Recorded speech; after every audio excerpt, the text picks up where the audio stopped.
നമസ്കാരം, ഞാൻ വൈജു നായർ. നമ്മുടെ ചാനലിലേക്ക് സ്വാഗതം.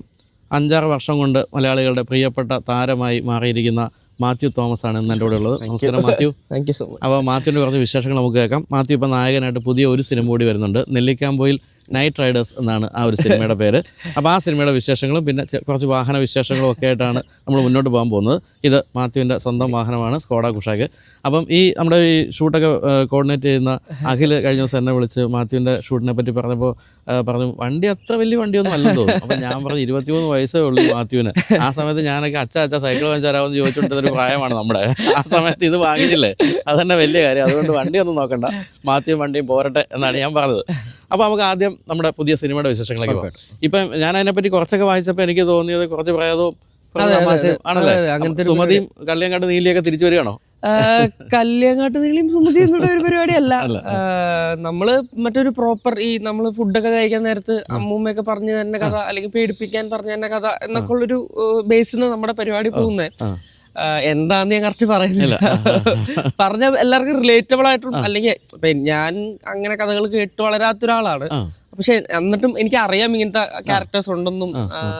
അപ്പൊ അങ്ങനെ കേട്ട് വളരാത്ത ആളെന്ന് പറഞ്ഞു അല്ല, എനിക്ക് തോന്നുന്നു ഞാൻ വന്നപ്പോഴത്തേക്കും എന്റെ അമ്മ വർക്കിംഗ് ആണ്, അച്ഛനും വർക്കിംഗ് ആണ്. അപ്പൊ മറ്റേ കഴിച്ചിട്ട് പെട്ടെന്ന് പൊക്കോ കഥയെന്നും പറഞ്ഞ് കഴിപ്പിക്കാനുള്ള സമയമില്ല. അമ്മ ടീച്ചറാണ്, മാത്സ് ടീച്ചർ. അപ്പൊ ഒരു കുറച്ച് 4 വർഷം വെച്ചാൽ എനിക്ക് ഞാൻ സെക്കൻഡ് ഒക്കെ വരപ്പോ ബഹറിലായിരുന്നു, അച്ഛൻ ബഹറിലായിരുന്നു കുറെ കാലം. അപ്പോ അമ്മയ്ക്കും ജോലിക്ക് വേണം. അമ്മ വന്നിട്ട് ഇവിടെ ആക്ച്വലി ഗവൺമെന്റ് ടീച്ചറും നാട്ടില് ഇവിടെ പുത്തൻകുരിശ പഠിപ്പിച്ചോണ്ടിരുന്നത്. അപ്പൊ വിളമ്പി വെച്ചിട്ട് പോകുന്ന പരിപാടി കഴിച്ചിട്ട് പോവാന്നുള്ളതാണ്. അല്ലാണ്ട് കഥ പറഞ്ഞൊന്ന് പേടിപ്പിക്കാനൊന്നുമില്ല, അവരെ പേടിപ്പിക്കുന്ന കഴിച്ച. അപ്പൊ എനിക്കും അറിയാത്തവർക്കൊക്കെ ഇത് നല്ലൊരു ഗോയിങ് ബാക്ക് ആയിരിക്കും. പിന്നെ ഒരു ഗ്രാമ പശ്ചാത്തലം പരിപാടിയൊക്കെ പിടിച്ചിട്ടുണ്ട്. നമ്മള് ഒരു നെല്ലിക്കാമ്പൊയിൽ നിന്നാണ് പേരിട്ടേക്കുന്നത് നമ്മുടെ ഗ്രാമത്തിന്. നെല്ലിക്കാമ്പൊയിൽ ശരിക്കും കണ്ണൂരുള്ള ഒരു സ്ഥലം. നമ്മളത് പിന്നീടാണ് അറിഞ്ഞത്. നമ്മളൊരു ഫിക്ഷണൽ ആയിട്ടുള്ള ഒരു ലാൻഡും കുറച്ച് ക്യാരക്ടേഴ്സും ഇങ്ങനത്തെ കുറച്ച് സംഭവങ്ങളും. മാത്യുവിന്റെ ക്യാരക്ടർ എന്താണതില്? ശ്യാം എന്ന ക്യാരക്ടറിന്റെ പേര്. ശ്യാം മംഗലാപുരത്തുനിന്ന് എഞ്ചിനീയറിംഗ് ഒക്കെ എക്സാം ഒക്കെ എഴുതി വെക്കേഷൻ എല്ലാം കഴിഞ്ഞ് എന്താ റിസൾട്ട് ആവുമെന്ന് അറിയില്ലാണ്ട് നാട്ടിൽ വരിക. അപ്പൊ ഇവന്റേതായ കുറച്ച് പ്രശ്നങ്ങൾ ഉണ്ട്, ആർക്കും അറിയില്ല. ഇവന്റെ അമ്മയ്ക്കൊക്കെ അറിയാവുന്ന പ്രശ്നങ്ങളാണ്. അപ്പൊ അതിന്റെ ഇടയ്ക്ക് നാട്ടിൽ വന്നിട്ട് നാട്ടിൽ കുറെ അധികം പ്രശ്നങ്ങൾ ഉണ്ടാവുക. അപ്പൊ അതും ഇവന്റെ ഈ പ്രശ്നമൊക്കെ ഇവൻ മറികടക്കുന്നതും പരിപാടിയാണ്. അതിന്റെ ഇടയ്ക്ക് ഒരു കാമുകിയുണ്ട്. അപ്പൊ കാമുകി കുറച്ചും കൂടെ പ്രശ്നത്തിലാക്കും ഇവനെ. അപ്പൊ അങ്ങനെ ഇവന്റെ കുറച്ച് ട്രോമകൾ ഓവർകം ചെയ്യുന്നതും നാട്ടിൽ മൊത്തത്തിൽ ഈ പ്രശ്നം എഫക്ട് ചെയ്ത് നാട്ടുകാർ ഇതിനെ റിയാക്ട് ചെയ്ത് കണ്ടുപിടിക്കുന്നതും 2 കൂട്ടുകാരുണ്ട്. അപ്പൊ അങ്ങനെ ഒരു ഫൺ പരിപാടിയാണ്. നമ്മള് ഹൊറർ കോമഡി എന്നുള്ളതിനുപരി എല്ലാത്തരം ജോണറുകളും എല്ലാവരെയും സാറ്റിസ്ഫൈ ചെയ്യുക. അങ്ങനെ എന്തോ അപ്രഷിതം ഇതായിട്ട് ആദർശികമായിട്ട് വന്നു അങ്ങനെ. അപ്പൊ നല്ലൊരു അഭിനയ സാധ്യത ഉള്ളൊരു ഉറപ്പായിട്ടും അതെ. നല്ല ടെക്നിക്കൽ ടീമുമാണ് നമുക്ക് കിട്ടിയത്. എല്ലാം നൗഫിലിക്ക എഡിറ്ററാ. അതെ അതെ. സുധാനി, ഗ്രേറ്റ് ഇന്ത്യൻ, ഗ്രേറ്റ് ഫാദർ, അങ്ങനെ നെയ്മർ, അങ്ങനെ കുറെ സിനിമകളുടെ എഡിറ്റർ. അപ്പൊ നൗഫിലിക്ക ആദ്യമായിട്ട് ഡയറക്ട് ചെയ്യുമ്പോൾ ഭയങ്കര ഷാർപ്പാ അവര്. ടെക്നിക്കലി ഭയങ്കര സൗണ്ട് ഷൂട്ട് ചെയ്യും. അതെ അതെ. ആക്ച്വലി അപ്പൊ സത്യം പറഞ്ഞ നമ്മളെല്ലായിടത്തും പറയണ്ടായി, ഒരു 70 ദിവസമൊക്കെ എടുത്ത് ഷൂട്ട് ചെയ്യേണ്ട ഒരു സിനിമ ഒരു 55 ദിവസം കൊണ്ട് പുള്ളി തീർത്തു. അത് ഭയങ്കര 15 ദിവസം എന്ന് പറഞ്ഞാൽ ഭയങ്കര വലിയ കാര്യം. അപ്പൊ ഈ പറഞ്ഞ പോലെ ഇതുവരെ ചെയ്തു വന്ന ക്യാരക്ടേഴ്സിൽ നിന്ന് വ്യത്യസ്തം പറയാമോ? അതെ, ഉറപ്പായിട്ടും. അത് ഡയറക്ടറിന് ഭയങ്കര ഇതുണ്ടായിരുന്നു. ആദ്യം മുതലേ അപ്പിയറൻസിലാണേലും ഒരു കുറച്ചും കൂടെ ഒരു മെച്യൂർഡ് ഫീൽ കൊണ്ടുവരണം. അപ്പൊ മേക്കപ്പ് ചെയ്തത് റോണക്സ് ആയിട്ടാണ്, കോസ്റ്റ്യൂം ചെയ്തത് മെൽവിജ്. അപ്പൊ ഇവർ രണ്ടുപേരുടെയും മേക്കപ്പ് ചെയ്ത മെച്യൂർഡ് ആവോ? അല്ല, അത് താടിയും പരിപാടിയും ഒക്കെ അതിന്റെ ഒരു ഇതുണ്ട്. അല്ല, ഇത് ക്യാരക്ടർ ഡെഫിനറ്റ്ലി മെച്ചോർഡ് ആണ്. അത് അതിന്റെ ഒരു ട്രാൻസിഷൻ ഒക്കെ ഉണ്ട്. പക്ഷെ നമ്മൾ ഈ പോസ്റ്ററൊക്കെ ഇറക്കുമ്പോഴും നമ്മൾ ഉദ്ദേശിച്ച സാധനം ആൾക്കാർക്ക് കിട്ടുന്നുണ്ട്. അപ്പൊ അത് നമുക്ക് ഫസ്റ്റ് ഇടുന്ന ഈ ലുക്കിൽ അല്ല, ലുക്കൊക്കെ സെറ്റ് ചെയ്യുമ്പോൾ അവർ ഭയങ്കര ഈ ഒരു മനസ്സിലുള്ളൊരു ഓട്ടോറിക്ഷ ഉണ്ട്. ഓട്ടോറിക്ഷ ഉണ്ട്. നമ്മളങ്ങനെ ഒരു കാലഘട്ടം പറയുന്നില്ല സിനിമയില്. പക്ഷെ നമ്മള് നമ്പർ പ്ലേറ്റ് ഒക്കെ കാണിക്കുമ്പോ KLW ആണ് കാണിക്കുന്ന. ആ ഒരു ഫോണൊന്നും ഇല്ല എന്നുള്ളതുള്ളൂ. പക്ഷെ നമ്മൾ ഈ പുതിയ വാക്കുകളൊക്കെ ഉപയോഗിക്കുന്നുണ്ട്. അപ്പൊ എന്തായാലും അത് ഉടൻ തന്നെ റിലീസ് ചെയ്യാണ്. അതാണ് ഇപ്പോഴത്തെ സിനിമയുടെ വിശേഷം. നമ്മൾ അതിന്റെ പ്രൊഡ്യൂസർ സജിനും ഇവിടെ വരുന്നുണ്ട്, സജിനലി വരുന്നുണ്ട്. സജിനും കുറെ സിനിമകളൊക്കെ അഭിനയിച്ചിട്ടുണ്ട്, പല സിനിമകളുടെ പ്രൊഡ്യൂസറാണ്. അത് കുറച്ച് കഴിയുമ്പോൾ അദ്ദേഹം ഇവിടെ എത്തുന്നുണ്ട്. അപ്പോൾ നമുക്കിനി കുറച്ച് വാഹന വിശേഷങ്ങളിലേക്കൊക്കെ പോകാം. അപ്പം ഈ പറഞ്ഞ 6 വർഷം സിനിമയിൽ എൻ്റെ കണക്കനുസരിച്ച് 10-22 സിനിമകൾ ആയിട്ടുണ്ട് അല്ലേ? 22 സിനിമകളും 6 വർഷം എന്ന് പറയുന്നത് ഈ ഒരു പ്രായത്തിൽ തൊട്ട് മോശമല്ല. കാരണം 16 വയസ്സിൽ അഭിനയിക്കാൻ തുടങ്ങി. ഏത് വർഷമാണ് വണ്ടി വാങ്ങിച്ചത്? വണ്ടി വാങ്ങിയത് 2023 സ്വന്തം പൈസക്ക്. സ്വന്തം പൈസ കണ്ടുപഠിക്കണം കേട്ടോ. ഇത് കണ്ടുകൊണ്ടിരിക്കുന്ന 22 വയസ്സ് വരെ കണ്ടുപഠിക്കണം. ഞാനൊക്കെ പറഞ്ഞാൽ 22 വയസ്സ് ഞാൻ 750 രൂപ സ്റ്റൈപ്പൻഡിൽ മാതൃഭൂമിയിൽ ജോലി കയറിയ ഒരു സമയമാണ്. 750 രൂപ സൈക്കിൾ പോലും വാങ്ങിക്കാൻ പറ്റാത്ത സമയമാണ്. എന്തുകൊണ്ട് സ്കോഡ തിരഞ്ഞെടുത്തു? ആരാണ് ഒരു ഉപദേശകൻ വണ്ടികളുടെ? കൂട്ടുകാരാണ് മെയിൻലി. എനിക്ക് ഞാൻ വണ്ടി നോക്കിയ സമയത്ത് ശരിക്കും ഇത് ഞാൻ എടുത്തപ്പോൾ 18 രൂപ എന്തോ ആയി. സത്യം പറഞ്ഞാൽ അത്ര ഉണ്ടായിരുന്നില്ല. ഒരു സെക്കൻഡ് ഹാൻഡ് പോളോ എടുക്കണം എന്നായിരുന്നു, GT എടുക്കണം എന്നായിരുന്നു ആഗ്രഹം. എനിക്ക് ഇപ്പോഴും ഭയങ്കര ഇഷ്ടപ്പെട്ട വണ്ടി. അപ്പൊ വീട്ടിൽ പറഞ്ഞു സെക്കൻഡ് ഹാൻഡ് എടുക്കണ്ട, നീ മേടിക്കല്ലേ, അപ്പൊ പിന്നെ എന്തായാലും നല്ല പുതിയൊരു വണ്ടി എന്താന്ന് വെച്ചാൽ അത് മേടിക്കും എന്ന് പറഞ്ഞു. ഞാനും അപ്പൊ ശരി ഓക്കെ എന്ന് പറഞ്ഞ് ഞാനും 2 കൂട്ടുകാരും ആണ് വോക്സ്വാഗൺ പോയി, ടൈഗൺ നോക്കി, കിയയിൽ പോയി, സെൽറ്റോസ് ഒക്കെ നോക്കി. ഈ 3 വണ്ടികൾ അപ്പം ആ സമയത്ത് എനിക്കും അഫോർഡബിൾ, ബാക്കിയെല്ലാം കൊണ്ട് ഓക്കെ എന്ന് തോന്നി. ഇപ്പൊ 3 വണ്ടികൾ നോക്കി. സ്കോഡ കുഷാക്ക് എനിക്ക് സത്യം പറഞ്ഞ മനസ്സിൽ ഇതുണ്ടായിരുന്നില്ലായിരുന്നു ആക്ച്വലി. സെൽറ്റോസ് അല്ലെങ്കിൽ ടൈഗൺ എന്നൊക്കെ ഉള്ളതായിരുന്നു. പക്ഷെ വണ്ടി വന്ന് നോക്കി കണ്ട് ഇതായപ്പോ ഭയങ്കര എന്തോ കറക്റ്റ് എന്ന് തോന്നി, അങ്ങനെ എടുത്തു. ഞാനും 2 കൂട്ടുകാരായിരുന്നു. വണ്ടി ആക്ച്വലി 2021 ആണ്. ഇവർക്ക് ഷോറൂം ഡിസ്പ്ലേ മോഡലാണ് ആക്ച്വലി. മോണ്ടെ കാർലോ അല്ല, പക്ഷെ 1.5 ആണ് സബ്വൂഫ്. മോണ്ടെ കാർലോന്റെ സ്പെക്കിൽ തന്നെയാണ് കിട്ടിയേക്കുന്നത്. എന്നിട്ട് ഈ 2 വർഷം ഉപയോഗിച്ചിട്ട് എന്താണ് ഇതിനെപ്പറ്റി അഭിപ്രായം? ഭയങ്കര ഹാപ്പിയാണ് ആക്ച്വലി. അതെ, ഞാൻ അതിന്റെ ഇടയ്ക്കൊരു താറ് വാങ്ങി, ഒരു ആക്സിഡന്റ് പറ്റി, അത് ടോട്ടൽ ലോസ് ആയി. ഫാമിലിയിൽ ഒരു ചെറിയ ആക്സിഡന്റ് പറ്റിയായിരുന്നു. കുറച്ച് ഇതായിരുന്നു, ടോട്ടൽ ലോസ് ആണെങ്കിൽ നല്ല ആക്സിഡന്റ്.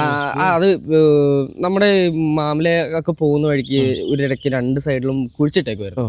റോഡ് എക്സ്റ്റൻഷനും ഇത് എന്തോ പണിയാനായിട്ട്. അപ്പൊ ഫാമിലി ഒരു സ്ഥലത്ത് നിന്ന് തിരിച്ചു വന്ന വഴിക്ക് ചെറിയ രാത്രിയായിരുന്നു, ഓപ്പോസിറ്റ് നിന്ന് ലൈറ്റ് അടിച്ചപ്പോ ചെറുതായിട്ടൊന്ന് കുഴി, മറ്റേ ബാരിക്കേഡോ കാര്യങ്ങളോ ഒന്നും ഇല്ല. അപ്പൊ അങ്ങനെ ഒന്നും ഇതായിരുന്നു, പറ്റി കുറച്ച് സീരിയസ് ആയിരുന്നു. അപ്പൊ അത് അങ്ങനെ ഒരു വണ്ടി കൂടെ ഉണ്ടായിരുന്നു. പക്ഷെ അത് ഇത് രണ്ടുമായിട്ട് കമ്പയർ ചെയ്യുമ്പോൾ അതൊരു ഇന്ത്യൻ വണ്ടിയാണ്, പക്ഷെ സേഫ് വണ്ടി തന്നെയാണ്. ഇത് രണ്ടോട് ഓടിക്കുമ്പോൾ ആ ഒരു ഡിഫറൻസ് വന്നതാണ്. ഒരു സേഫസ്റ്റ്, ഇതൊരു യൂറോപ്യൻ. ഉറപ്പായിട്ടും യെസ്. താറ് എനിക്ക് കുറച്ചും കൂടെ നമ്മളതിനെ കൺട്രോൾ ചെയ്യണം. അതാണെന്ന് തോന്നുന്നു ആ വണ്ടിയുടെ എടുക്കാനുള്ള കാരണം. നമ്മുടെ കയ്യിൽ നിൽക്കുന്ന ഇത് കുറച്ചും കൂടെ നമുക്കും ഈസിയറാ, കൺവീനിയന്റാ. ഞാൻ വണ്ടി എടുക്കുന്നവരെ എനിക്ക് അങ്ങനെ വണ്ടി ക്രേസോ ഡ്രൈവിംഗ് ക്രേസോ ഇല്ലാത്ത ആള്. ചെറുപ്പം പോലെ അങ്ങനെ അതെ എന്റെ കൂട്ടുകാരൊക്കെ. അപ്പൊ അങ്ങനെ ഉണ്ടായിരുന്നു. പക്ഷെ വണ്ടി എടുത്തിട്ട് എനിക്ക് ഒന്ന് വണ്ടി എടുത്തതിന്റെ സന്തോഷത്തിലാണോ എന്നറിയില്ല. ഞാൻ ചെന്നൈയിൽ ഷൂട്ടുള്ളപ്പോ ഒക്കെ വണ്ടി കൊണ്ടാണ് പോവാറ്. അപ്പൊ അത്യാവശ്യം ലോങ് ഡ്രൈവ് ഒക്കെ ചെയ്തിട്ടുണ്ട്. ഗോവ വരെ പോയിട്ടുണ്ട്. അപ്പൊ ഭയങ്കര കംഫർട്ടബിൾ ആണ് ആക്ച്വലി. നല്ല ടൈം സ്പെൻഡ് ചെയ്തിട്ടുണ്ട്. ഈ കുറച്ച് വർഷത്തിൽ തന്നെ നല്ല ടൈം സ്പെൻഡ് ചെയ്തിട്ടുണ്ട് വണ്ടി. അപ്പൊ അതിനുശേഷം ഈ വണ്ടിയൊക്കെ ഇഷ്ടപ്പെട്ട് തുടങ്ങി കഴിഞ്ഞപ്പോ ഇപ്പൊ മറ്റു വണ്ടികളൊക്കെ ശ്രദ്ധിക്കാൻ തുടങ്ങിയോ? ഏതൊരു വണ്ടികളാണ് ഇഷ്ടം? സ്പോർട്സ് കാർ അങ്ങനെയൊക്കെ? സ്പോർട്സ് എനിക്ക് പറഞ്ഞ പോലെ GT ഇപ്പോഴും ഭയങ്കര സ്വപ്നമാണ്. അത് മറ്റേ പുതിയ പ്രൊഡക്ഷൻ ഇല്ലേലും എടുക്കണമെന്ന് ആഗ്രഹമുള്ള ഒരു വണ്ടിയാണ് GT അല്ലെങ്കിൽ GTI 2 ഡോർ ഒക്കെ എടുക്കണം എന്നുള്ള ഭയങ്കര ആഗ്രഹം. അതാണ് ഈ പ്രായത്തിന് പറ്റിയത്. അതെ, നമ്മുടെ ഷറഫിന്റെ കയ്യിലുണ്ട്. ഷറഫ് നമ്മുടെ വീഡിയോയിൽ പ്രത്യക്ഷപ്പെട്ടത് GT ആയിട്ടായിരുന്നു. സൗക്കടയിലുണ്ട്. സൗക്കടയിൽ കുമ്പളങ്ങി അതിനകത്ത് പടം. അപ്പൊ സൗക്ക ആ സമയത്തൊക്കെ പോലെ ഭയങ്കര ഒരു അതൊരു ടൈംലെസ് ക്ലാസിക് ആണ്. അതെ അതെ, നമുക്കത് നടന്നാൽ ഇത്തിരി വെയിലൊക്കെ ആയി. അപ്പൊ ഈ പറഞ്ഞ പോലെ നമ്മളിനി കുറച്ച് പഴയ കാര്യങ്ങളൊക്കെ ഇപ്പോൾ ഈ പറഞ്ഞ പോലെ കുമ്പളങ്ങി നൈറ്റ്സിലാണ് ആദ്യമായിട്ട് വരുന്നത്. എല്ലാവർക്കും അറിയാവുന്ന കാര്യങ്ങളൊക്കെ. എന്നാൽ പോലും നമ്മുടെ പ്രേക്ഷകർ 10-25 ലക്ഷം നമുക്ക് സബ്സ്ക്രൈബേഴ്സ് ഫോളോവേഴ്സ് ഒക്കെ ഉള്ളപ്പോൾ അവരൊക്കെ അറിയാത്തവരുണ്ടാകാം.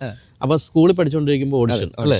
അപ്പം സിനിമ മനസ്സിൽ എപ്പോഴെങ്കിലും ഉണ്ടായിരുന്നോ? ഇല്ലില്ല, ഇല്ലാന്ന്. നമുക്ക് സിനിമ കാണുമ്പോഴായാലും നമ്മൾ വീട്ടിൽ നിന്ന് സിനിമ കാണാൻ പോകുന്നതൊക്കെ എങ്ങനെയാന്ന് വെച്ചാൽ മാസത്തിൽ ഒരു വൺസ് പോവുക, അങ്ങനെയുള്ളൂ. നമ്മൾ അങ്ങനെ ഒരു കോൺസ്റ്റന്റ് സിനിമ കാണാൻ പോവുക എന്നുള്ള ഒരു ഫാമിലി ഒന്നും അല്ല. അപ്പൊ ഫാദർ അവിടുന്ന് ബെർണിൽ നിന്ന് നേരത്തെ തന്നെ? ഫാദർ ഇപ്പൊ കുറച്ചു കാലം വന്നിട്ട്. എനിക്ക് തോന്നുന്നു ഈ പറഞ്ഞ പോലെ ഞാൻ ഒരു 10th പഠിക്കുന്ന ഒരു അച്ഛൻ പുറത്ത് തന്നെയായിരുന്നു. അപ്പൊ നിങ്ങൾ ഇങ്ങോട്ട് പോന്നു? ഞങ്ങൾ നേരത്തെ ഇങ്ങോട്ട് വന്നു. ഗ്രാൻഡ് മദറിന് വയ്യാണ്ടായപ്പോൾ ഞങ്ങൾ ഇങ്ങോട്ട് പോന്നു. ഗ്രാൻഡ് ഫാദറും ഞങ്ങളും അമ്മയും ഞാനും ചേട്ടനും ഉണ്ടായിരുന്നു. ഗ്രാൻഡ് ഫാദർ മരിച്ചു. ഇപ്പൊ ചേട്ടൻ കല്യാണം കഴിച്ച അച്ഛനും എല്ലാവരും ഉണ്ട്. അമ്മ റിട്ടയർഡായി, എല്ലാവരും അച്ഛനും അമ്മയും വീട്ടിൽ തന്നെ ഇപ്പൊ അവര് ചെല്ല് ചെയ്യുന്നു. അപ്പൊ ഈ സിനിമ അധികം കാണാത്ത ഒരാള് എന്തുകൊണ്ടാണ് ഈ ഓഡിഷനിൽ പങ്കെടുക്കാൻ തീരുമാനിച്ചത്? എനിക്കറിയില്ല, ആ ഒരു സമയം ആണെന്ന് തോന്നുന്നു. ഞാനിപ്പോ എന്റെ സ്കൂളില് ക്ലാസ്സിന്റെ ഇടയിൽ ഞാനിങ്ങനെ വേറൊരു ഇന്റർവ്യൂവിലും പറയണ്ടായിരുന്നു ഈ അടുത്ത്. വളരെ എന്തോ ഒരു ആ ടൈം ഭയങ്കര കറക്റ്റായിരുന്നു. കാരണം ക്ലാസ്സിലും ഇംഗ്ലീഷ് ഒരു ടീച്ചർ ക്ലാസ് എടുത്തോണ്ടിരിക്കുകയായിരുന്നു. അപ്പം അതും സത്യചിത്രേന്റെ ഒക്കെ ഒരു ചെറിയ എന്തോ ഷോർട്ട് സ്റ്റോറി ഒക്കെ, സിനിമയെ പറ്റി തന്നെ എന്തോ ഒരു കഥയായിരുന്നു ഷോർട്ട് സ്റ്റോറി പുള്ളിയുടെ. അപ്പൊ അതെടുക്കുന്നതിന്റെ ഇടയ്ക്ക് ഒരു ടീച്ചർ വന്നിട്ട് എൻ്റെ ഒരു സ്പോർട്സ് ടീച്ചർ കവിതാ മിസ് വന്നിട്ട് ഇങ്ങനെ ഒരു ഓഡിഷൻ നടക്കുന്നുണ്ട് അവിടെ, താല്പര്യമുള്ളവർക്ക് പോവാം, ഈ പ്രായത്തിലുള്ളതാണ്, പോണെങ്കിൽ പോകും, നല്ലതായിരിക്കും. അപ്പൊ ഞാൻ എപ്പോഴും മറ്റേ കിട്ടില്ല ഒരിക്കലും, എന്നാ പിന്നെ കുറച്ചു നേരം ക്ലാസ് ഒന്നും മുങ്ങാം. അങ്ങനെ സ്കൂളിൽ ചെയ്തിട്ടുണ്ട്. അങ്ങനെ ഭയങ്കര സീരിയസ് നാടകമല്ല, നമ്മൾ സ്കൂളിൻ കൾച്ചറൽസിന്റെ ഒക്കെ ഭാഗമായിട്ട് നമ്മൾ അങ്ങനെ പോകില്ല. അങ്ങനെയൊക്കെ സ്കൂളിൽ നിന്ന് അങ്ങനെ ചെയ്തിട്ടുള്ളതേ ഉള്ളൂ. വളരെ സീരിയസ് ആയിട്ട് സത്യം പറഞ്ഞാൽ ഇതിന് സെലക്ഷൻ കിട്ടിക്കഴിഞ്ഞിട്ടാണ് ഇതെന്താണെന്ന് അറിഞ്ഞ പിന്നെയാണ് ഭയങ്കര അധികം ഇൻവോൾവ് ആവാൻ തുടങ്ങിയത്, ഇഷ്ടപ്പെടാൻ തുടങ്ങിയത്. അപ്പൊ കൊള്ളാം ഭയങ്കര. ഇപ്പൊ ഞാൻ സ്കൂളിൽ പഠിക്കുമ്പോഴൊക്കെ എല്ലാവർക്കും ഇപ്പൊ ചിലവർക്ക് വരയ്ക്കാം, പാട്ട് പാടാം, സ്പോർട്സിൽ നല്ലതായിരിക്കും. നമ്മളെല്ലാത്തിലും കുറച്ചാ, ഒന്നും ഒരു ഇതില്ല നമുക്ക്. അപ്പൊ ഞാനിങ്ങനെ ആലോചിക്കുന്നത് എന്താ നമുക്ക് എന്തോ ഒരു പരിപാടി. അതെ അതെ. അപ്പൊ ഇത് ആരൊക്കെയാ ഓഡിഷനിൽ ഇരുന്നത്? ഞാൻ ആദ്യം ഓഡിഷൻ ചെയ്തപ്പോ അവരൊരു ലുക്ക് ടെസ്റ്റ് പോലെയായിരുന്നു. ഒന്നും ചെയ്യേണ്ട, നമ്മളൊരു പേരും ഇത് അവർക്കൊരു സിമിലർ ലുക്കുള്ള ആൾ ആദ്യം കിട്ടുക എന്നുള്ളതായിരുന്നു ഫസ്റ്റ് ഒരു പ്രയോറിറ്റി. അപ്പൊ നമ്മളൊരു അസോസിയേറ്റ് ഉണ്ടായിരുന്നു, രഞ്ജിത്ത് എന്ന് പറഞ്ഞ, രഞ്ജിത്തും ടിൻസോ സ്കൂളിൽ വന്ന് ചെയ്ത്. പിന്നെ ഒരു ഓഡിഷൻ ലെവൽ ചെയ്തത് നമ്മുടെ ഉണ്ണിമായ ചേച്ചിയും രാജേഷ് മാധവനും, അവരാണ് ഓഡിഷൻ ചെയ്തത്. അത് കഴിഞ്ഞിട്ട് പിന്നെ ഒരു റൗണ്ടും കൂടെ ഉണ്ടായിരുന്നു. അതെ അതെ അതെ. അപ്പൊ ഇത് ഭയങ്കര ടെൻഷനൊക്കെ ഇല്ലായിരുന്നോ ഇത് ആദ്യമായിട്ട് ഇതിലൊക്കെ? ഇല്ല, ഇവര് ആദ്യം ഈ സ്കൂളിൽ വന്ന് പോയി കഴിഞ്ഞ ഒരു മാസം കഴിഞ്ഞിട്ടാണ് ഇവര് പിന്നെ വിളിക്കുന്നത്. അപ്പോഴത്തേക്ക് ഞാനിതിനെ പറ്റി മറന്നു. വീട്ടിൽ പറഞ്ഞിരുന്നോ? ഇല്ലില്ല, വീട്ടിൽ പറഞ്ഞില്ല. ഇല്ലില്ല. അപ്പൊ അമ്മ ചോദിച്ചു, നീ സ്കൂളിൽ എന്തെങ്കിലും ചേർന്നോ, അതായത് വിളിച്ചിട്ടുണ്ടോ? ഇതൊന്നും ചേർന്നിട്ടില്ല. പിന്നെ അമ്മ ഇങ്ങനെ അപ്പൊ എന്നാ പിന്നെ ഒന്ന് പോയി നോക്കാം. അങ്ങനെ പോയി.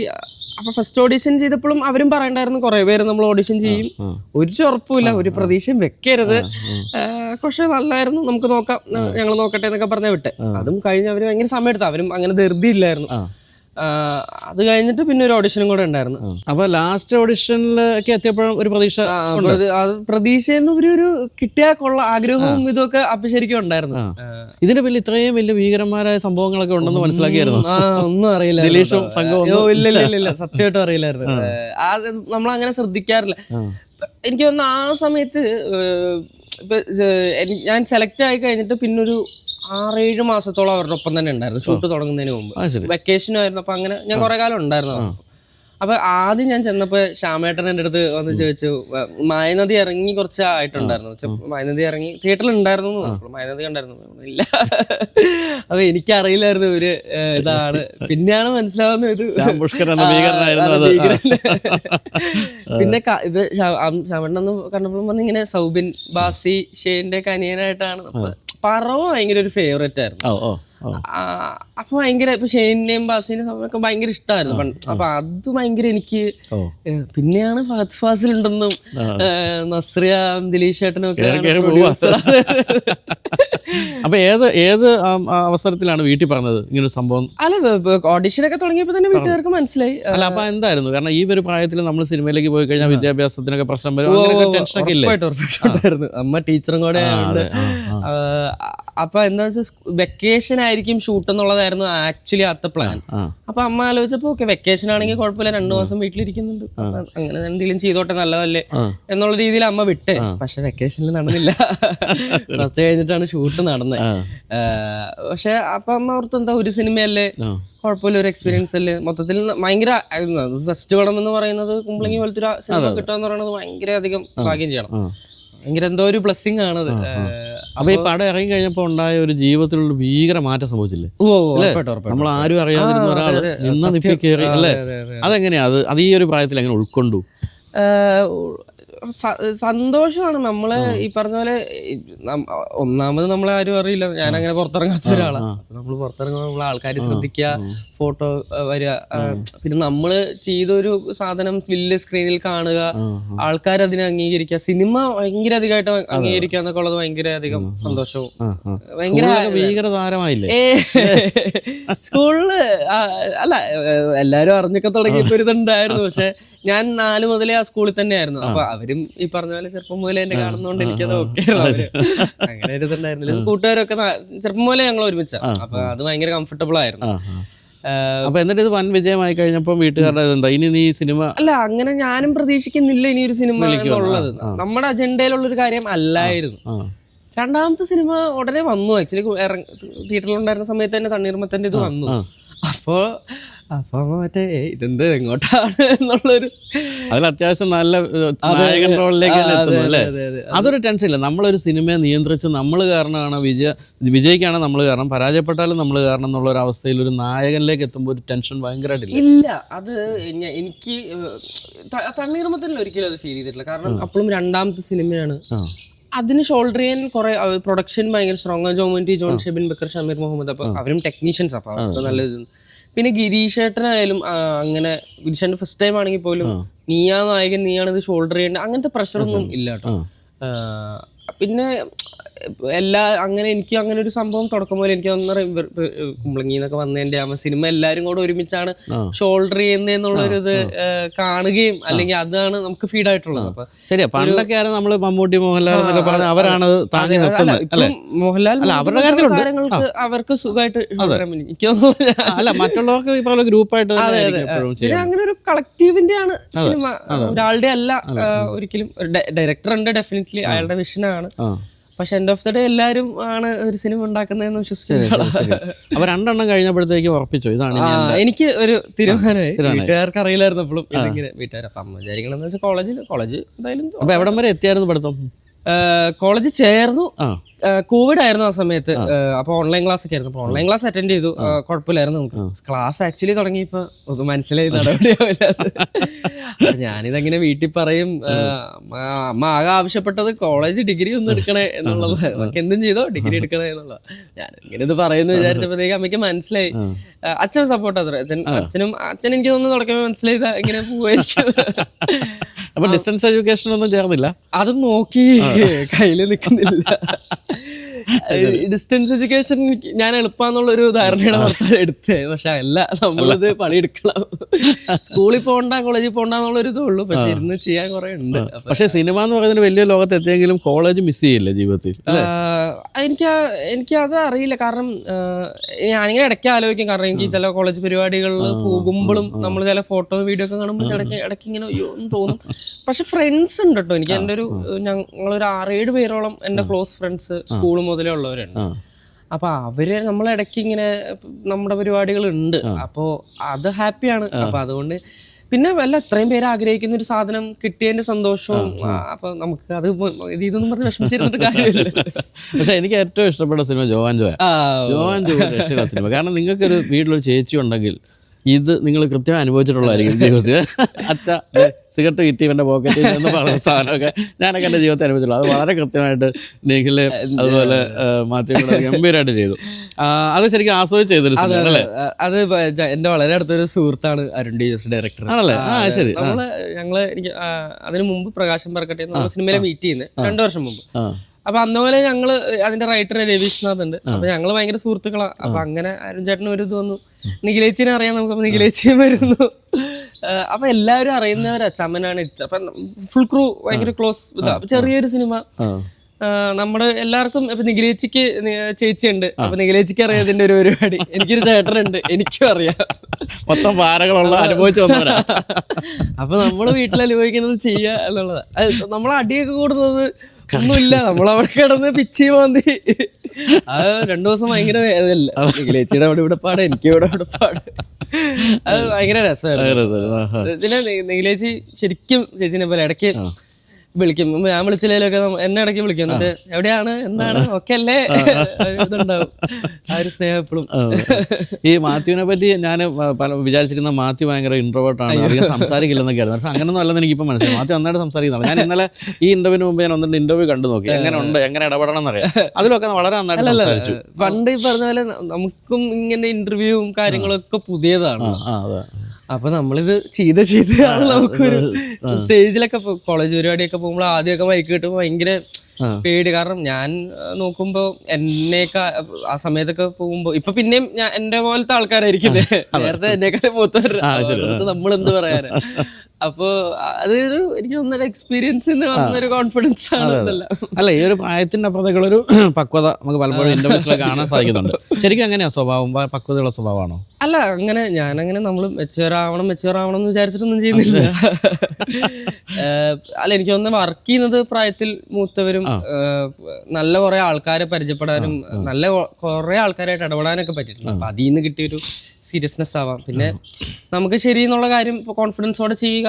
അതിനെന്തെങ്കിലും തെറ്റ് പറ്റുവാണെങ്കിൽ അത് കോൺസിക്വൻസ് ഫേസ് ചെയ്യാതെ എല്ലാം അങ്ങനെ മുമ്പോട്ട് പോകാം. അപ്പൊ അങ്ങനെ ഒരു വലിയ ഭാരം ഉണ്ടല്ലോ. കാരണം വെച്ചാൽ ഇപ്പം അത്യാവശ്യം സെലിബ്രിറ്റി സ്റ്റാറ്റസിൽ എത്തിക്കഴിഞ്ഞാൽ പിന്നെ ഈ മീഡിയയും സോഷ്യൽ മീഡിയ മൊത്തം നമ്മളെ നോക്കിയിരിക്കുകയാണ്. നമുക്ക് വരാൻ പോകുന്ന ഒരു നെഗറ്റീവ് സ്ഥാനത്ത് എങ്ങനെ പിടികൂടാന്നുള്ളതാണല്ലോ.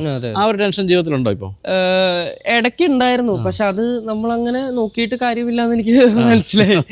ആവശ്യമുള്ളത് എടുക്കുക, അല്ലെങ്കിൽ അത് നമ്മൾ എടുത്തിട്ട് ഇപ്പൊ ഡെഫിനറ്റ്ലി ഇപ്പൊ എന്തെങ്കിലും ഒരു നെഗറ്റീവാണ് കൂടുതലും സ്പ്രെഡ് ആവുന്നതും റീച്ച് കിട്ടുന്നതും ഒക്കെ. അപ്പൊ നമ്മളെ പറ്റി ഇപ്പൊ എന്നെ പറ്റി ട്രോളുകൾ വരുമ്പോഴായാലും അല്ലെങ്കിൽ ഒരിടയ്ക്ക് ഉണ്ടായിരുന്നു ഭയങ്കര. അപ്പോ അല്ല, അത് വിഷമം വരും ഡെഫിനറ്റ്ലി, നമ്മൾ മനുഷ്യന്മാരാണല്ലോ, സങ്കടം വരും. പക്ഷെ അങ്ങനെ അല്ല, നമ്മൾ അടുത്തൊരു പരിപാടിയിൽ പ്രൂവ് ചെയ്യുക, അല്ലെങ്കിൽ നമ്മൾ വീണ്ടും വർക്ക് ചെയ്തോണ്ടിരിക്കുക. ശ്രമിക്കും, നടന്നില്ലെങ്കിൽ പിന്നെ ശ്രമിക്കും. അപ്പൊ ഈ വീട്ടുകാർക്ക് ആ ഒരു പ്രശ്നമുണ്ട്. കാരണം 22 വയസ്സിൽ നമ്മളിങ്ങനെ പൈസ കൈ വരുന്നു, സ്വന്തമായിട്ട് ജീവിക്കാവുന്ന അവസ്ഥ വരുന്നു. അങ്ങനെ വരുമ്പോഴത്തേക്കും മകനെ അങ്ങനെ വഴിതെറ്റി പോകുന്നൊരു പേടി ആരെങ്കിലും രേഖപ്പെടുത്തിയിട്ടുണ്ടോ? ഇല്ല, അങ്ങനെ ഒരു പേടി ഇല്ല എന്ന് തോന്നുന്നു.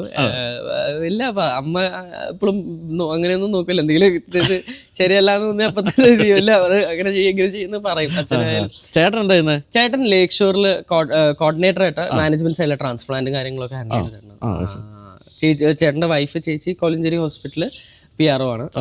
അപ്പോ രണ്ടുപേരും കല്യാണം കഴിഞ്ഞുള്ളൂ. അപ്പോൾ ഇതിനിടയ്ക്കാണ് മറ്റൊരു വലിയ സംഭവം ഉണ്ടായത്. അത് വിജയുടെ സിനിമയിലായി. അത് മറ്റേ വിജയുടെ ഒരു കട്ടുണ്ട് എന്ന് പല സിനിമകളും പറഞ്ഞു എങ്ങനെ വിജയുടെ ചെവിയിൽ എത്തിയെന്ന് തോന്നുന്നു. എന്തായാലും അങ്ങനെ സംഭവിച്ചെന്ന് തോന്നുന്നു. എല്ലാവരും ഗിരീഷ് ചേട്ടനും ഡിനോയ് ചേട്ടനുമാണ് അതിന് തുടക്കമിടുന്നത്. സംസാരിച്ചതോടെ വരെ എത്തി. ആദ്യമായിട്ട് വിളിച്ചതാരാ അതിനു വേണ്ടി? അവരുടെ പ്രൊഡക്ഷൻ ടീമിൽ നിന്ന് ബാല എന്ന് പറഞ്ഞ ഒരാള് വിളിച്ചിങ്ങനെ ലിയോ. അപ്പൊ എനിക്കത് വിക്രം ഇറങ്ങി കത്തി നിൽക്കുന്ന സമയം LCU ലോകേഷ് കനകരാജ് അടുത്ത സിനിമ വിജയുടെ ഒപ്പമാണ് എന്നുള്ള രീതിയിൽ ഭയങ്കര അധികം ഹൈപ്പ് ഓൾറെഡി ഉണ്ട്. അപ്പൊ നമുക്ക് മറ്റോ വലിയ സംഭവം നമ്മള് എന്നാണോ ചിന്തിക്കാൻ പറ്റുന്ന സത്യമായിട്ടും. അപ്പൊ വിളിച്ചപ്പോ ഞാൻ വിചാരിച്ചു, സത്യം പറഞ്ഞ ചുമ്മാ ആരോ ഇതെന്തോ ഉടായിപ്പാ നമ്മളെ വിളിക്കേണ്ട ഒരു കാര്യവും ഞാൻ കാണുന്നില്ല. അല്ല, തമിഴ്ന്നൊരു വിളിയും പ്രതീക്ഷിക്കുന്നില്ല, നമ്മൾ മലയാളം എന്നുള്ളതാണ്. അപ്പൊ ഇവര് വിളിച്ച് ഇങ്ങനെ ഒന്ന് ഒരു ദിവസം ചെന്നൈയിട്ട് വരുമോ എന്ന് ചോദിച്ചപ്പോ പോയി. പടത്തിന്റെ ഡീറ്റെയിൽസ് ഒന്ന് പറഞ്ഞോ? അങ്ങനെ ലിയോ എന്ന് പറഞ്ഞു, വേറൊന്നും പറഞ്ഞില്ല. അറിയാം ഇനി വിജയ് ഉണ്ടെന്നുള്ളത് അറിയാം, ലോകേഷ് കനകരാജ് ആണെന്നുള്ളത് അറിയാം. അപ്പൊ പോയി ലൊക്കേഷന് കണ്ടു. അപ്പൊ പറഞ്ഞു എൻ്റെ അടുത്ത് ഇങ്ങനെ വിജയുടെ മോനായിട്ടാണ്.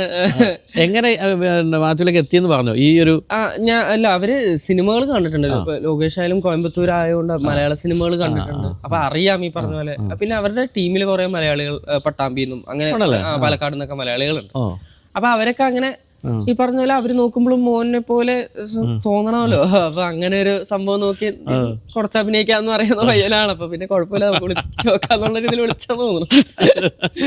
അപ്പൊ ശരിക്കും ഞെട്ടിയല്ലേ? പിന്നെ ഭയങ്കര സാറിനെ, വിജയ് സാറിനെ കാണുമ്പോഴൊക്കെ ഭയങ്കര ഇതായിരുന്നു. എങ്ങനെയാ വിജയുടെ ആൾക്കാരോട് ഇടപെടലും കാര്യങ്ങളൊക്കെ? അതെ, അത് എനിക്ക് തോന്നുന്നു. പക്ഷെ ഇൻട്രോവേർട്ട് ആണെങ്കിലും ഇപ്പൊ ആദ്യത്തെ 2 ദിവസമൊക്കെ നമ്മുടെ അടുത്ത് ഭയങ്കര സുഖമാണോ, നമ്മള് ഓക്കെ ആണെന്ന് ഉറപ്പുവരുത്തും എന്നുള്ളതാണ്. പക്ഷെ 2 ദിവസം കഴിഞ്ഞപ്പോ വളരെ അടുത്ത് ഞാൻ സംസാരിച്ചില്ല. എനിക്ക് പൊതുവേ പേടിയാണ്, നമ്മളായിട്ട് പോയി ശല്യം. അങ്ങനെ വിട്ടേക്കാം, നമ്മൾ നോക്കിയാൽ നമുക്ക് ഇവിടെ നിന്ന് നോക്കിയാൽ മതി.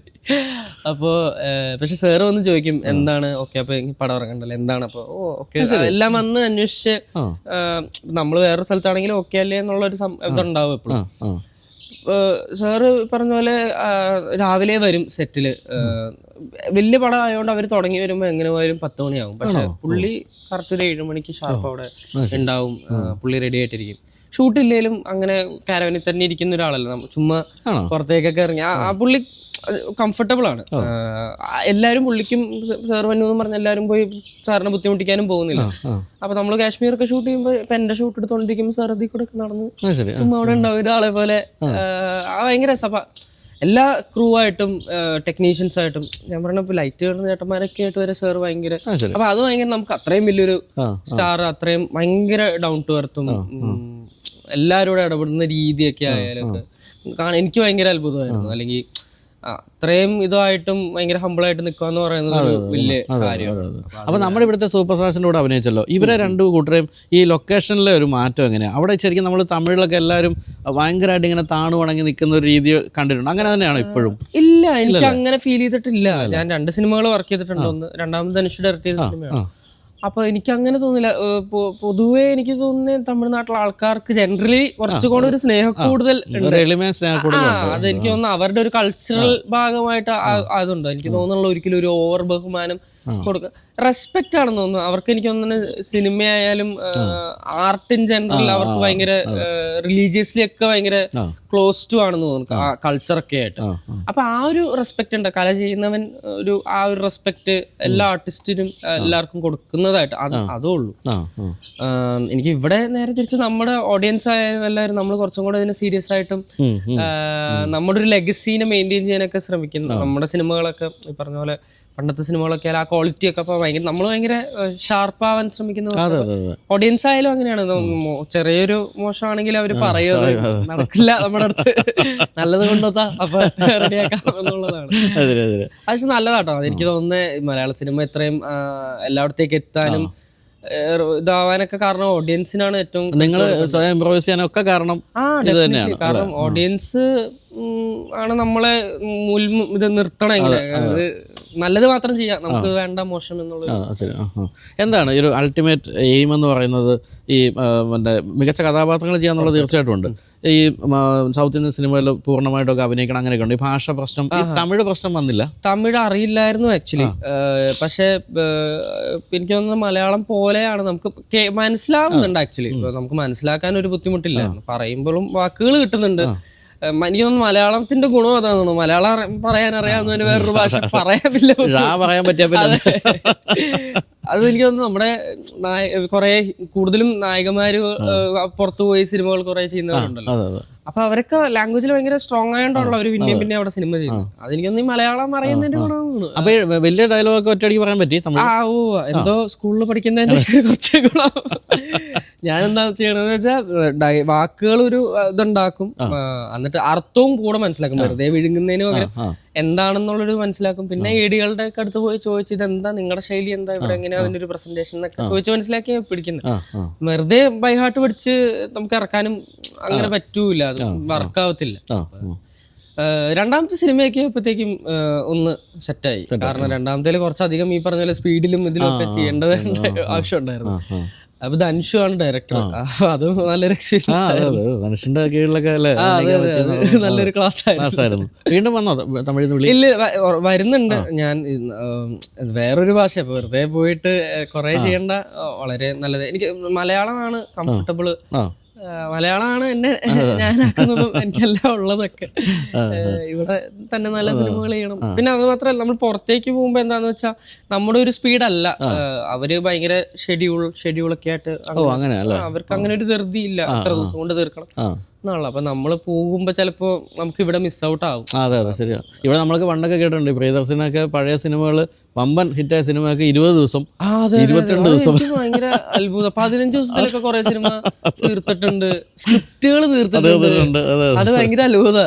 ഇപ്പൊ എനിക്ക് തോന്നുന്നത് ഇങ്ങനെ പോയാലും ഒരു 35+ എടുക്കും. എനിക്ക് തോന്നുന്നു ഞാൻ ചെയ്തതിൽ തണ്ണീർമത്തനാണെന്ന് തോന്നുന്നു ഏറ്റവും കുറവ് 33-34 നമ്മൾ എടുത്തിട്ടുള്ളൂ. പക്ഷേ ഇപ്പൊ ഒരു സിനിമ ചെയ്യണമെങ്കിൽ ഡെഫിനറ്റ്ലി എടുക്കും. 40 days ഒക്കെ എന്തായാലും എടുക്കും. അതെ. അതുപോലെ തന്നെ പല ഇന്റർവ്യൂസിലും കണ്ടു എൻ്റെ ഒരു മെൻറ്റർ എന്ന് പറയുന്നത് ദിലീഷ് പോത്തനാണെന്ന്. ഇതുപോലെ തന്നെ നമ്മുടെ ഇന്റർവ്യൂ പറഞ്ഞ ആളാണ് രാജേഷ് മാധവൻ. രാജേഷും പറയുന്നത് എൻ്റെ മെൻറ്റർ ദിലീഷിന്റെ രാജേഷ് ചേട്ടനും ഒരു വൺ ഓഫ് ദി ആക്ച്വലി. എന്താണ് ശരിക്കും ദിലീഷ് പോത്തനിൽ കാണുന്ന ഒരു ക്വാളിറ്റി? ഇപ്പൊ ഞാൻ അവിടെ ചെല്ലുമ്പോൾ എനിക്കറിയില്ല അഭിനയം എന്താണെന്ന്. അപ്പൊ ഇപ്പൊ എന്നെ സംബന്ധിച്ചോളം, അല്ലെങ്കിൽ ഞാൻ സ്കൂളിൽ വളരെ ചുരുക്കം ഡ്രാമ ചെയ്തിട്ടുള്ളൂ, 1-3-4 ഒക്കെ ചെയ്തിട്ടുള്ളൂ. അപ്പൊ അതിൽ നിന്ന് ഞാനിപ്പോ എന്താ ചെയ്തോണ്ട് നമുക്ക് ഡയലോഗ് കിട്ടുക, നമ്മൾ ഡയലോഗ് അതിന്റെ ഒരു മീറ്ററിൽ പറയുക എന്നുള്ളതാണ്, എഴുതി വെച്ചേക്കുന്നത് നമ്മൾ പറയുക എന്നുള്ളതാണ് നമ്മളെ സംബന്ധിച്ചോളം. നമ്മൾ സീരിയസ് അല്ല, അല്ലെങ്കിൽ ഇത് എന്താണെന്നോ നടക്കുന്നതെന്നൊന്നും നമുക്കറിയില്ല. അപ്പൊ ഞാൻ ദിലീഷ് ചേട്ടൻ്റെ ഒപ്പം ഒരു സെഷന് മുമ്പ് രാജേട്ടനും ഉണ്ണിമായ ചേച്ചിയൊക്കെ പറഞ്ഞു തരുമായിരുന്നു കുറച്ചായിട്ട്. അപ്പോൾ എനിക്കൊരു എന്താണെന്ന് കറക്റ്റ് മനസ്സിലാവുന്നില്ല, പറയുന്നത് മനസ്സിലാവുന്നില്ല, പക്ഷെ ഇത് എനിക്ക് കിട്ടുന്നില്ല. അങ്ങനെ പോകെ ദിലീഷ് ചേട്ടനായിട്ടൊരു ഹാഫ് ഡേ സെഷൻ ഉണ്ടായിരുന്നു. ഞാനും ദിലീഷ് ചേട്ടനും 1-to-1. അപ്പൊ ദിലീഷ് ചേട്ടൻ വളരെ സോഫ്റ്റ് ആയിട്ടും എന്തോ ദിലീഷ് ചേട്ടൻ പറഞ്ഞു തരുമ്പോ നമുക്ക് മനസ്സിലാവും. അത് ഈ പറഞ്ഞ പോലെ പോത്തേട്ടൻ ബ്രില്യൻസ് സംഭവം ഉണ്ടതില്ലേ. ഡയലോഗ് പറയുന്നതിലല്ല, മനസ്സില് എന്തെങ്കിലും വിചാരിച്ച അത് മുഖത്ത് വരും. പിന്നെ ഈ പറഞ്ഞ പോലെ നാടകം ചെയ്യുമ്പോൾ ഓഡിയൻസ് കുറച്ചധികം ദൂരെ, അപ്പൊ നമ്മൾ അവർക്ക് പെർഫോമൻസ് എത്തിക്കണം. സിനിമയാകുമ്പോ ക്യാമറ ഇവിടം വരെ വരും, അപ്പൊ പല പല രീതിയിൽ വരും. അപ്പൊ നീ അതിനനുസരിച്ച് ചെയ്യുക. ഡയലോഗ് പറഞ്ഞുകൊണ്ടിരിക്കുന്നതല്ല അഭിനയം, ഗ്യാപ്പുകളിലാണ് അഭിനയിക്കേണ്ടത് എന്നുള്ള കുറച്ച് കാര്യങ്ങളും. അപ്പോൾ ഒരു സംഭവം തന്നെ, ഇപ്പൊ വീട്ടില് കളിക്കാൻ വന്ന വീടിന്റെ അവിടെ നിന്ന് ഒരു ഫുട്ബോൾ ഇല്ല, കളിക്കുന്നില്ല ആരും. അപ്പൊ നീ പുറത്തുനിന്ന് വരും, അപ്പൊ നീ എന്താന്ന് അന്വേഷിക്കുക എന്നുള്ളൊരു സാധനം നമ്മൾ ചെയ്തു നോക്കി. ഞാനിപ്പോ ആദ്യം ചെയ്തു നോക്കുമ്പോൾ ഞാൻ വന്നിട്ട് ഇങ്ങനെ ഡയലോഗുകൾ എന്താന്ന്, അപ്പൊ പുള്ളി പറഞ്ഞില്ല, നീ വന്ന് ആലോചിക്കുക എന്താ അവര് ചെയ്യാത്ത, എന്നിട്ട് പിന്നെ ക്വസ്റ്റ്യൻ ചോദിക്കുക. ഓക്കെ, അവരെന്തെങ്കിലും പറയും, അപ്പൊ നീ അത് ആലോചിച്ച് പ്രോസസ് ചെയ്യുക. പിന്നെ പറയണമെന്നില്ല ചിലപ്പോ മറുപടി. അപ്പൊ അത് ആ ഒരു ഹാഫ് ഡേ എന്നെ ഭയങ്കരമായിട്ട് മാറ്റി. അതാണ് എനിക്കൊരു ബേസ് അഭിനയത്തിലൊക്കെ കിട്ടുന്നത്. പിന്നെ അതിലാണ് ഞാൻ ബിൽഡ് ചെയ്യുന്നത്. ശരിക്കും നാച്ചുറലി അങ്ങനെ ബിഹേവ് ചെയ്യണം. അതെ. പിന്നെ നമ്മള് ഒരു കോൺഷ്യസ്നെസ് ഒന്നും ആവശ്യമില്ല, കോൺഷ്യസ് ആവാണ്ടിരിക്കുക. അപ്പൊ അതുപോലെ ക്യാമറ വെച്ച്, ചെറിയൊരു ക്യാമറ ആണെങ്കിലും ഞാൻ കണ്ടിട്ടുണ്ട്. കാരണം ഈ അഭിനയിക്കാൻ ആഗ്രഹമുള്ളവർ വരുമ്പോഴും പെട്ടെന്ന് ഇത് കുറെ പേരുണ്ടല്ലോ, അത്രയും പേരുടെ ചുറ്റും വലിയ ക്യാമറയൊക്കെ അടുത്ത് വരും. കാരണം മാർക്കിൽ നിൽക്കണം, ചെയ്യണം. അതും ഒരു ഭാഗ്യമായിരുന്നു. കാരണം ഈ ടീമിന്റെ ഒപ്പം വന്നപ്പോ എനിക്ക് അങ്ങനത്തെ പ്രഷറുകളൊന്നും ഉണ്ടായിരുന്നില്ല. അവർക്കും അറിയാം എനിക്ക് ഇതൊന്നും അറിയില്ലാന്ന്. അപ്പൊ എനിക്ക് ഒരു ദിവസം ഫസ്റ്റ് ഡേ തന്നു അവര്, നിനക്ക് ഇത്ര ഉള്ളൂ നമ്മളിന്ന് ഷൂട്ട് ചെയ്യുന്നത്, ഫുൾ ഡേ ഉണ്ട്, എത്ര വേണമെങ്കിലും സമയം എടുത്തു, തെറ്റിച്ചോ കുഴപ്പമില്ല എന്നുള്ളൊരു ഫ്രീഡം തരിക എന്നുള്ളത് ഭയങ്കര ഇതാണ്. കാരണം ബാക്കി സിനിമകളിലൊക്കെ വർക്ക് ചെയ്യുമ്പോൾ എന്താ വെച്ചാൽ എല്ലാവർക്കും ഈ ഫ്രീഡം ഉണ്ടാവണമെന്നില്ല, ആരും അറിഞ്ഞോണ്ടല്ല. പക്ഷെ എന്നാലും ഈ ധൃതി കാരണം ചിലപ്പോ ചൂടാവേണ്ട അവസ്ഥകൾ അവർക്ക് അവരുടേതായ ടെൻഷനുകൾ 100 ഉണ്ട്. അപ്പൊ അതിന്റെ ഇടയ്ക്ക് അപ്പൊ പുതിയതായിട്ട് വരുമ്പോ അവര് ഭയങ്കര ആഗ്രഹത്തോടെ ഭയങ്കര കഴിവുള്ള ആൾക്കാരായിരിക്കാം. പക്ഷെ ഈ പ്രഷറിൽ ചിലപ്പോ ഒന്ന് ഇതായി പോവാം. പക്ഷെ അവർ ആ സ്പേസ് തന്നുകൊണ്ടും ഈ പോത്തേട്ടനോടുള്ള നിമിഷങ്ങളൊക്കെ ഭയങ്കരമായിട്ട് എന്നെ ഹെൽപ്പ് ചെയ്തിട്ടുണ്ട്. അപ്പൊ അതുപോലെ തന്നെ ഇടയ്ക്കൊന്ന് പോണ്ടിച്ചേരിയിൽ കുറച്ചൊന്ന് പഠിക്കാൻ പോയി. തിയേറ്റർ എന്താണ് ആദിശക്തി എന്ന് പറഞ്ഞിട്ട് പോണ്ടിച്ചേരിയിൽ അവരൊരു തിയേറ്റർ സ്പേസ് ആണ്. അവർ ആക്ടിങ്ങിൽ തന്നെ ഡ്രാമയിലൊക്കെ ഒരു 40 വർഷത്തോളം റിസർച്ച് ചെയ്യുന്നവരാണ്. ഇപ്പോഴും കോൺസ്റ്റന്റ്ലി നാടകമാണ് അവരുടെ. അവര് അവിടെ ഒരു ഇടയ്ക്ക് 10 ദിവസത്തിന്റെ ഒരു വർക്ക്ഷോപ്പ് നടക്കാറുണ്ട്. അപ്പോ മലയാളികളാ. അതെ. വിനയേട്ടൻ തൃശ്ശൂർ ആണ്. വിനയേട്ടൻ ആക്ച്വലി ഇപ്പൊ ഫുൾ പോണ്ടിച്ചേരിയിലാണ് ആദിശക്തി നോക്കി നടന്നത്. വിനയേട്ടന്റെ വൈഫ് നിമി ചേച്ചി മറ്റേ സ്കൂൾ ഓഫ് ഡ്രാമയിലൊക്കെ ഉണ്ടായിരുന്നവരാണോ? അവര് വന്ന് പെർഫോം ചെയ്തിട്ടുണ്ട്. അതെ. അപ്പോ വിനയേട്ടൻ നിമി ചേച്ചിയാണ് അതിന്റെ ഹെഡുകൾ. മലയാളികളാ. നിമി ചേച്ചി വയനാട് നിന്നാണ്. വിനയേട്ടൻ നിമി ചേച്ചി അടിപൊളിയാണ്. അപ്പൊ അവര് നാടകമാണ്, പക്ഷെ എന്നാലും എനിക്ക് തോന്നുന്നു ഒരു ആക്ടറിനെ സംബന്ധിച്ചോളം ഒരു ഫിസിക്കാലിറ്റിയും. അപ്പൊ അങ്ങനെ ഒരു ഫുൾ ഡേ, ഒരു 10 ദിവസം നമ്മുടെ ബോഡിക്ക് വേണ്ടതും മനസ്സിനും ഒരു കൺട്രോളും ഇമോഷൻസിനൊക്കെ പറ്റിയുള്ള ഒരു 10 ദിവസത്തെ വർക്ക്ഷോപ്പാണ്. അപ്പൊ സിനിമയിലല്ലാത്തവർക്ക് വരെ പോയി ചെയ്യാവുന്നൊരു, ആർട്ടിസ്റ്റ് ഇൻ ജനറൽ ആർക്ക് വേണമെങ്കിലും പോയി ഒരു എക്സ്പീരിയൻസ് ചെയ്യാവുന്നൊരു പരിപാടി. നല്ല സ്ഥലമാണ്, ഓറോവിലിന്റെ ഉള്ളിലാണ്. അതെ. അപ്പൊ നല്ല രസം, ഡ്രൈവ് ഒക്കെ പോകാൻ പറ്റും. അപ്പൊ ഇനിയിപ്പോ എന്താണ് അടുത്ത പുതിയ സിനിമകൾ വരുന്നത്? നമുക്ക് നടക്കാല്ലേ? അടുത്ത പുതിയ സിനിമ ഇനി ഏതാണ്? നൈറ്റ് റൈഡേഴ്സ് ഇറങ്ങിക്കഴിഞ്ഞ ഉടനെ 2 സിനിമകളും കൂടെ വരാനുണ്ട്. എനിക്കൊന്ന് അടുത്തടുത്ത മാസങ്ങളായിട്ട് നവംബർ ഡിസംബർ ഒക്കെ ആയിട്ട് അതും അടുപ്പിച്ച് വരും. പിന്നെ ഷൂട്ട് ചെയ്യാനാണ് ഉള്ളത്. ഞാൻ പ്രകാശം പറക്കട്ടെ എന്ന് പറഞ്ഞൊരു സിനിമ ചെയ്തിട്ടുണ്ടായിരുന്നു. അപ്പൊ അതിന്റെ ഡയറക്ടറിന്റെ കൂടെ 2ാമത്തെ സിനിമ. നമ്മളത് പരിപാടികളായി വരുള്ളൂ. പക്ഷെ നല്ലൊരു പരിപാടിയാണ്. അപ്പൊ മാത്യുവിന്റെ ഈ ഒരു പ്രായവും ഈ ഒരു എന്താ പറയുക രൂപമൊക്കെ ഒരു കുറെ ക്യാരക്ടേഴ്സിന് തടസ്സമാകുന്നുണ്ടോ? കാരണം നിങ്ങൾക്ക് കുറച്ച് അല്ലേ കുറച്ച് മെച്ചുവേർഡ് ആയിട്ടുള്ള അങ്ങനെയുള്ള ഇതിലേക്ക് പോകാൻ പറ്റാതെ ഈ കൂട്ടുകാരുടെ ഒരു സംഘത്തിൽ നിൽക്കുന്ന രീതിയിലുള്ള ഒരു സാധനം അത് ഞാൻ പൊതുവെ ചോദിക്കാണ്. മനസ്സിലായി. അല്ല അത് എനിക്ക് തോന്നുന്നത് ഇപ്പോ ഈ ഒരു പ്രായത്തിന്റെ കഥ പറയുമ്പോൾ ഇപ്പൊ എനിക്ക് ആ ഒരു കൺസ്ട്രെയിൻ ഇല്ല. നേരത്തെ ഉണ്ടായിരുന്നിട്ടുണ്ടാവും. ഒരു സർട്ടൺ ഇതേ നമുക്ക് ചെയ്യാൻ പറ്റുള്ളൂ. പക്ഷെ ഇപ്പൊ എനിക്ക് തോന്നുന്നില്ല. ഇപ്പൊ ആ ഒരു ഇത് കഴിഞ്ഞപ്പോ ഇപ്പൊ പരിപാടികൾ അതെ കുറച്ച് താടിയൊക്കെ ആയി. വേറെ പരിപാടികൾ ചെയ്യാം, അതും ചെയ്യാം ഇതും ചെയ്യാം. അതല്ല നമ്മള് ഇപ്പൊ പറഞ്ഞ പോലെ ആ പ്രായത്തിൽ ഉള്ളപ്പോ ആ പ്രായത്തിന്റെ ക്യാരക്ടേഴ്സ് ചെയ്യാം. അല്ലെങ്കിൽ ആ സമയത്ത് ഇപ്പൊ ഞാൻ 22 ആണ് ഉള്ളത്. അപ്പൊ ഞാൻ 22-ല് കൂടുതലും കൂട്ടുകാരുടെ നിമിഷങ്ങളാണ് ഉള്ളത്. സുഹൃത്ത് ബന്ധങ്ങളാണല്ലോ എല്ലാം. അപ്പൊ അതിന്റെ കഥകൾ പറയാ എന്നുള്ളത് അടിപൊളിയാണ്. ഇനിയിപ്പോ ചെയ്യാൻ പോകുന്നതും അല്ലെങ്കിൽ ചെയ്യാൻ ഉദ്ദേശിക്കുന്നതും ഈ പറഞ്ഞ പോലെ ഭയങ്കര കുറച്ചും കൂടെ എന്താ മെച്ചുവേർഡ് ക്യാരക്ടേഴ്സ് എന്ന് വിളിക്കാം. കാര്യം ഞാൻ അങ്ങനെ ചോദിച്ചെങ്കിലും മാത്യു ചെയ്ത പല കഥാപാത്രങ്ങളും വളരെ മെച്ചുവേർഡ് എനിക്ക് തോന്നുന്നുണ്ട്. ഈവൻ ജോവാൻ ജോയിൽ പോലും മാത്യുവിന്റെ ഒരു കഥാപാത്രം കുറച്ച് മെച്ചൂരിറ്റി എവിടെയെങ്കിലും ഒക്കെ കാണും അല്ലേ? അങ്ങനെ ഒരു തോന്നലൊക്കെ വരാണ്. അത് ഇതിലുണ്ട്, തണ്ണീർമത്തലിലും അത് തോന്നിയിട്ടുണ്ട്. അല്ല അത് എന്താ ഡയറക്ടേഴ്സ് ആണ്. അതെ അതെ അതെ പറഞ്ഞ പോലെ എനിക്ക് എന്നെ സംബന്ധിച്ചോളം കൂടുതലും ഡയറക്ടറിനെ ഡിപ്പെൻഡ് ചെയ്യുക, അവര് തരുന്ന ഫീഡ് സ്വീകരിക്കുക എന്നുള്ളതാണ്. അപ്പൊ ഞാൻ നന്നായിട്ടുണ്ടെങ്കിൽ അതിന്റെ ക്രെഡിറ്റ് ഞാൻ എടുത്തോളാം. വളരെ നാച്ചുറൽ ആക്ടിങ് ആണ്, ഞാൻ എപ്പോഴും ശ്രദ്ധിക്കാറുള്ള കാര്യമാണ്. അപ്പോൾ ഇനിയും ധാരാളം സിനിമകളിലേക്ക് നമ്മളെ എന്താ പറയുക ഹരം കൊള്ളിക്കുന്ന സിനിമകളിലേക്ക് വീണ്ടും വരുന്നുണ്ട്. അപ്പം അതിനുമുമ്പ് വേറെ പേരുണ്ട്. കഴിഞ്ഞ ദിവസം നസ്ലിൻ എന്നെ വിളിച്ചിട്ട് ഒരു വലിയ വണ്ടി വാങ്ങിക്കുന്ന കാര്യം പറഞ്ഞു. അപ്പൊ എത്രയും വേഗം അതുപോലെ ഒരു വലിയ വണ്ടിയിലേക്ക് കൂടി അവന് ഭയങ്കര കുറച്ചും കൂടെ ഭയങ്കര നോക്കിയ അവന് നല്ല ക്രേസും വണ്ടി.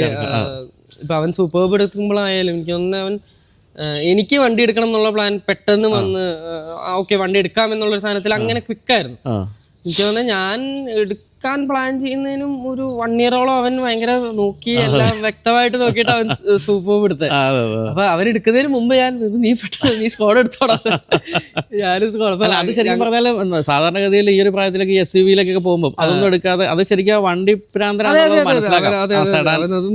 പ്രോപ്പറായിട്ട് ഇതെല്ലാം കറക്റ്റ് ചെയ്ത് സൂപ്പർബ് എടുത്തു.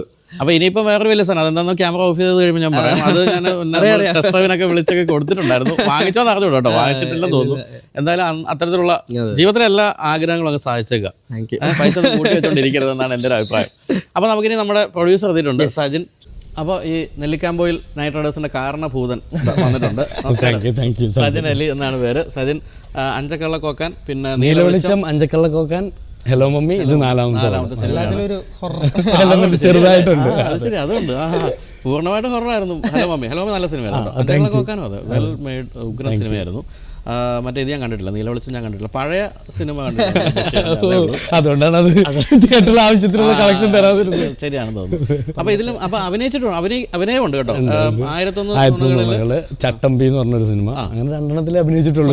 അഭിനയിച്ചില്ല, ആരും അവസരം തരാറില്ല, അടിച്ചേൽപ്പിക്കാറില്ല ഇതുവരെ ഇല്ല. പക്ഷേ ഇനി തൊട്ട് ഞാൻ അടിച്ചേൽപ്പിക്കും. അതെ അതെ അതെ അതെ ആദ്യം ഭീഷണിയാകാനുള്ള ഒരാളാണ്. എന്താണ് അപ്പം ഞങ്ങൾ സിനിമയെ പറ്റി ചെറുതായിട്ടൊക്കെ ഒന്ന് പറഞ്ഞെങ്കിൽ പോലും എന്താണ് മെയിൻ ഒരു തീം എന്താണ് സിനിമ?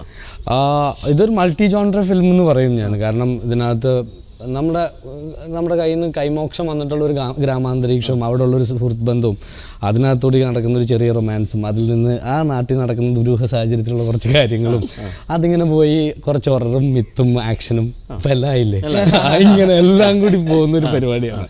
പിന്നെ ഈ പറഞ്ഞ പോലെ ആദ്യമായിട്ട് ഡയറക്റ്റ് ചെയ്യുകയാണെങ്കിലും നമ്മുടെ ഡയറക്ടർ എന്ന് പറയുന്നത് വളരെ കാലം ഞങ്ങൾ ഈ സിനിമയിലോട്ട് വരാനുള്ള ഏറ്റവും വലിയ കാരണം എന്ന് പറയുന്നത് നൗഫൽ തന്നെയാണ്. കാരണം ഒരു എഡിറ്റർ ഡയറക്ടർ ആകുമ്പോൾ പ്രൊഡക്ഷൻ ഹൗസിന് ഉണ്ടാകുന്ന ഒരു സുഖമുണ്ട്. വേസ്റ്റേജ് ഓഫ് ഫിലിം മേക്കിംഗ് അല്ലെങ്കിൽ ടൈം കൺസംഷൻ, മണി പ്രോപ്പറായിട്ട് fully for the right capturing of the film എന്നുള്ള പരിപാടിയാണ് അതിൽ നടക്കുക. അത് തന്നെയാണ് ഒരു നല്ല എഡിറ്ററുടെ കൂടെ വർക്ക് ചെയ്യുമ്പോൾ നമുക്ക് കിട്ടുന്ന ഏറ്റവും വലിയ ബെനിഫിറ്റ്. പോരാത്തന്നെ പുള്ളി ഏകദേശം 15-16 ഇയേഴ്സായി.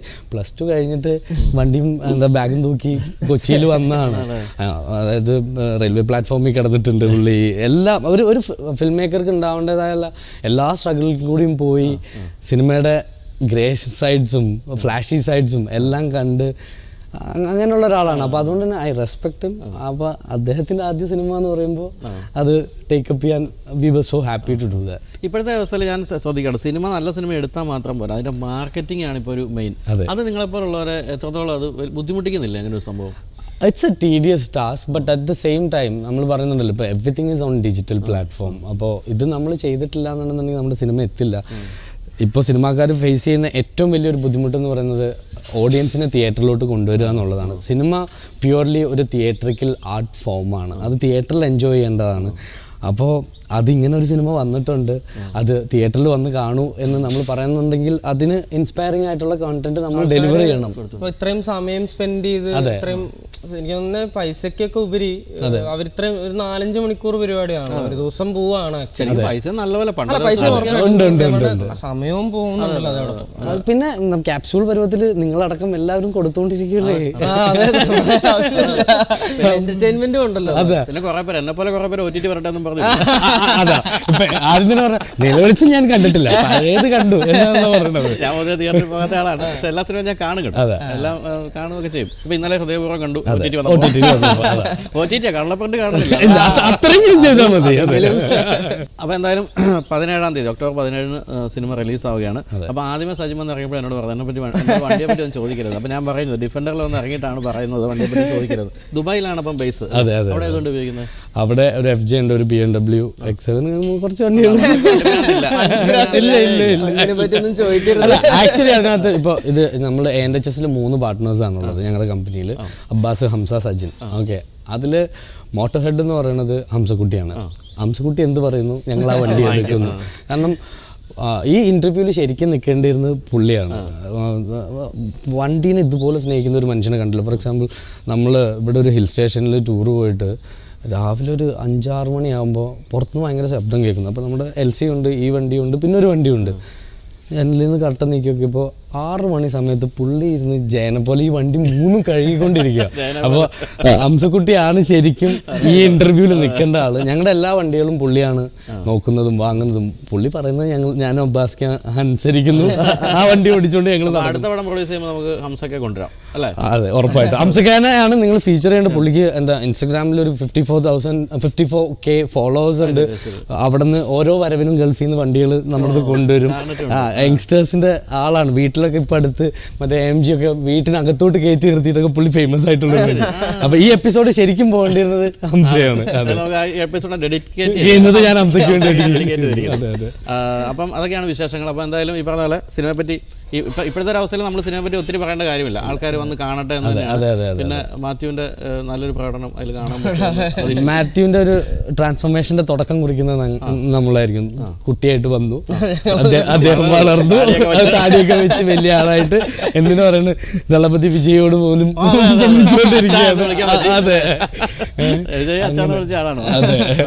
അപ്പൊ TVK ചേരുന്നുണ്ടോ പുള്ളിയുടെ പാർട്ടി?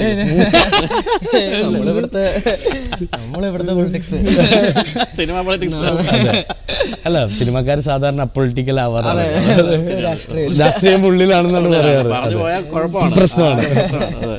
അപ്പോൾ എന്തായാലും വളരെ സന്തോഷം സജിനെ. അപ്പോൾ all the best for the film. Thank you. അതുപോലെ തന്നെ മാത്യു കൂടുതൽ ഗംഭീരമായ കഥാപാത്രങ്ങളുമായിട്ട് നമ്മുടെ അടുത്ത് വരിക. ഒരു ചോദ്യം ചോദിക്കട്ടെ, ഈ പടം തിയേറ്ററിൽ പോയി കാണാം? ഞാൻ 1-2 പടം അങ്ങനെ കണ്ടു കേട്ടോ. ഒന്ന് ഞാൻ ആദ്യമായിട്ട് നമ്മുടെ സിനിമ പ്രൊമോഷൻ ചെയ്ത ഒരു മഹേഷ് മാരുതി എന്ന് പറഞ്ഞ സിനിമ, അത് സേതു പിടിച്ചോണ്ട് പോയിരുത്തി കണ്ടു. അങ്ങനെ 2-3 സിനിമ.